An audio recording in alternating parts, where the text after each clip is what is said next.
Salut! Bine ați venit la Military Test! Astăzi vă prezint un kit de supraviețuire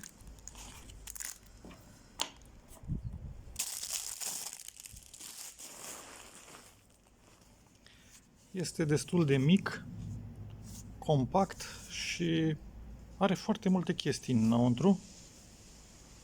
Este made in China, deci chiar dacă este made in China, sunt lucruri de calitate. Vine într-o cutie de plastic solidă, închisă etanș, are inele pentru șnur de agățat. Haideți să vedem ce conține.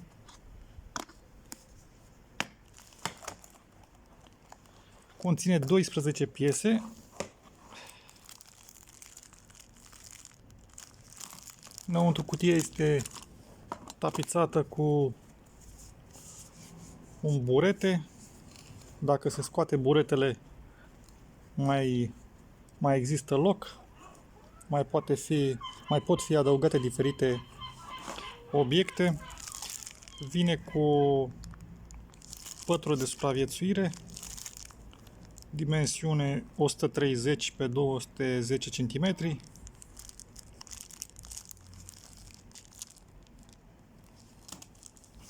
Dacă am luat fiecare produs să-l cumpărăm separat, cred că prețul s-ar tripla. De asta este foarte convenabil să fie cumpărată ca kit de supraviețuire, ca trusă completă. Cum spuneam, o pătură de supraviețuire,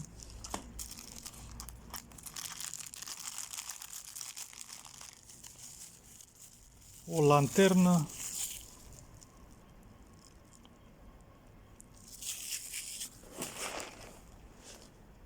acest tip de lanternă este cu LED Q5, am văzut-o inscripționată cu diverse branduri, de la Ultra Fire și altele. E foarte bună, are și zoom pe lupă, vine fără baterie, funcționează cu o baterie 2A. O să-i fac o probă cu un acumulator.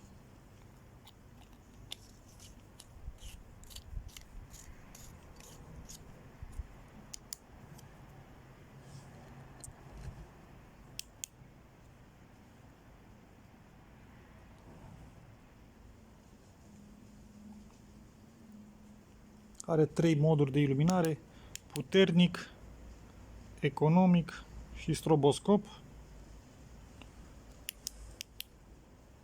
Luminează foarte bine pentru cât de mică este. Are și zoom. Am un test la o lanternă exact ca aceasta. Un test și pe întuneric.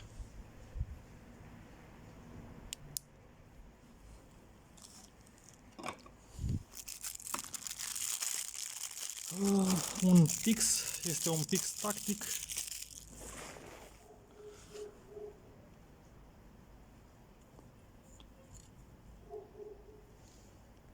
Este din dur aluminiu. Merge cu pastă tip Parker.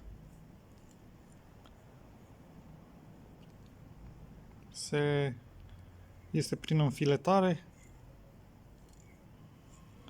Are în capăt un pin pentru loviri și spart geamul.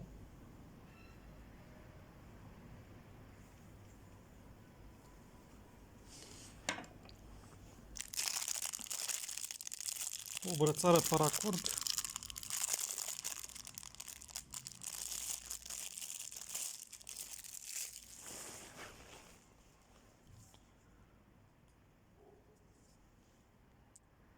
O brățară paracord care are fluier, busolă și abnar. Dar busola, de obicei, la toate produsele de genul acesta, la busolele acestea mici. Ele, majoritatea, nu funcționează sau nu funcționează foarte bine. Este și cazul de față. În schimb, are o bucată de amnar care poate fi folosit cu această parte metalică și fluier, care fluieră destul de tare.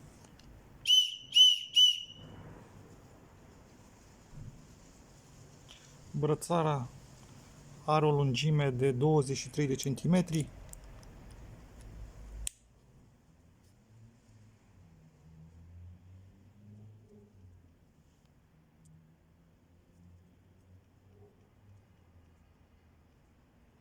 Brățara din paracord.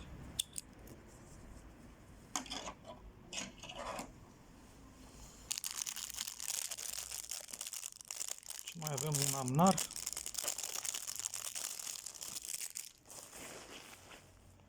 Un amnar destul de mare.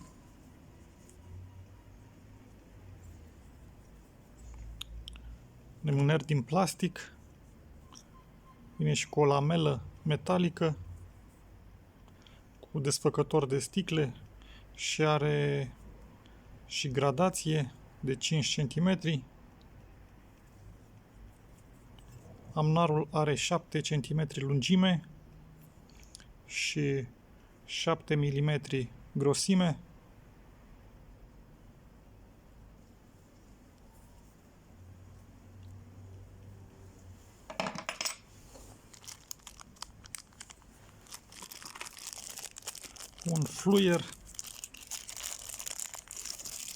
Un fluier din aluminiu, foarte ușor, are câteva grame. Un fluier dublu cu inel pentru agățat tip breloc sau la rucsac. Fluieră foarte tare.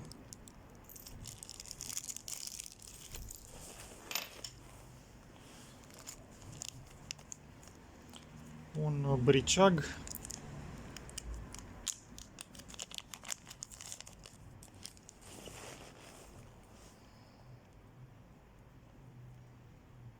O lamă pliabilă.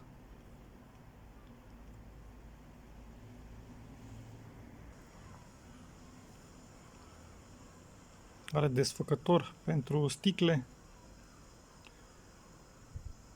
Și aici un decupaj pentru capete de șurub tip sau piuliță.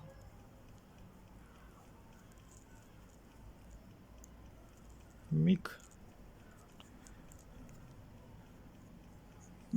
Vine puțin ascuțit, dar mai merge ceva ascuțit.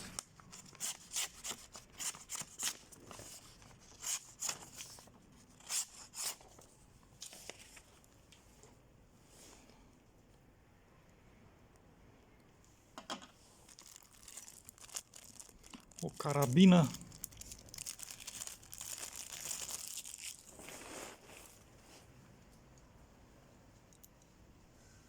Nu este pentru cățărat. Este doar tip brelog sau de agățat la rucsac. Diferite chestii. Are și o siguranță.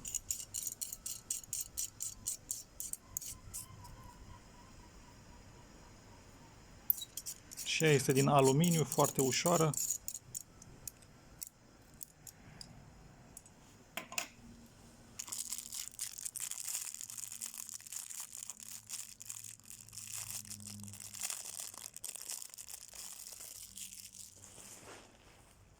Un LED pentru semnalizare. Luminează destul de bine noaptea. E foarte util de agățat la rucsac sau de agățat la cort, ca să poți să vezi unde să te întorci la cort.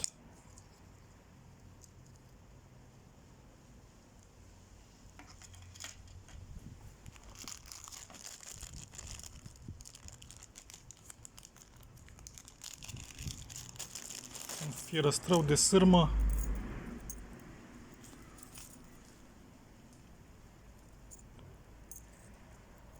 Cu acesta se poate tăia și sârmă și metal. La fel am și la acesta un clip. Puteți să-l vedeți. Un clip detaliat. Ideea este să nu fie forțat. Dacă în momentul în care este forțat la metal sau la lemn, nu contează, poate scăpa din acest sigiliu. Dar dacă este utilizat cu grijă, ține destul de bine.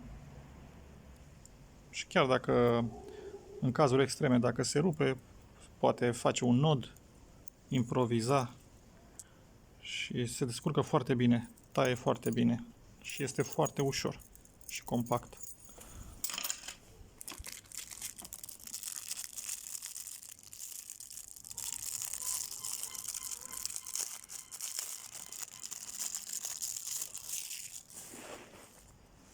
O busolă, de data asta funcționează.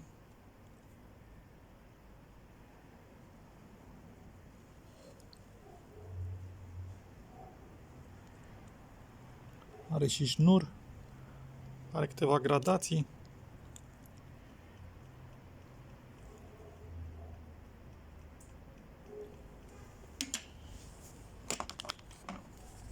Și un multitool.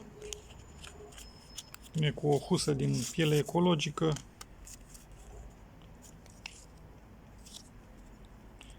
Aici are toate, este din oțel inoxidabil. Are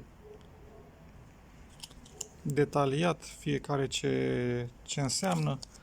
Pe scurt, un desfăcător de conservă, desfăcător de sticle, o șurubelniță dreaptă.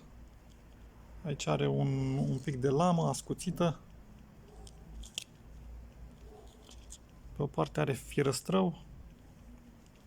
Aici are gradații. Decupaj pentru șurub.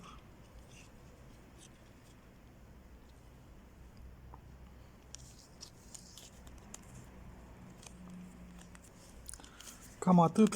Sunt practic 12 elemente, 12 obiecte care fac parte din această trusă. Cutia, spuneam, are două bucăți de burete. Practic, dacă acestea se scot, mai există loc pentru updatat. E la un preț foarte bun, având în vedere calitatea produselor și câte produse. Dacă sunt cumpărate separat, prețul este triplat.